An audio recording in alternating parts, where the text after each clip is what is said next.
शबरीमध्ये आमचा बचका झाला आहे खूप मोठा. मध्ये गेलेलो आणि ॲक्च्युली ना ह्याच्या आधी आमचा प्लॅन होता की आम्ही एका चायनीज रेस्टॉरंटमध्ये जाणार, पण तिथे फक्त पूर्ण मेन्यूमधले फक्त 4 आयटम्स अवेलेबल होते. मग आम्हाला खूप वाईट वाटलं म्हणून आम्ही प्लॅन चेंज केला आणि आम्ही ज्या रिक्षामध्ये बसलेलो त्या रिक्षावाल्याला पण रोड नाही माहीत आणि आम्हाला पण नाही माहीत.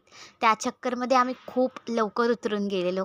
तर आम्ही रिक्षामधून उतरून आता परत चालत चालू आहे. आम्ही एवढे महान आहे की आम्ही रिक्षा अर्ध्या रस्त्यात उतरून पूर्ण पैसे देऊन आता चालत एक्स्ट्रा देऊन रुपये टिप देऊन आम्ही चालू आहे शबरीमध्ये. चालत ते पण चालत आणि ते अजून 10 मिनिटावर आम्ही मॅड आणि लावू आणि बोल्या पुढे आहे. तर मी तुम्हाला दाखवते.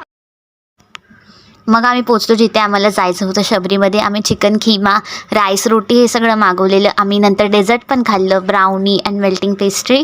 नंतर मग आम्ही घरी जाऊन नाचलो वगैरे. ह्या न्यू इयरची स्टार्टिंगच आमची एवढी ॲडव्हेंचरस झाली की आय होप न्यू इयर खूप छान जावं आमच्यासाठी आणि तुमचा पण. त्यासाठी तुम्हाला पण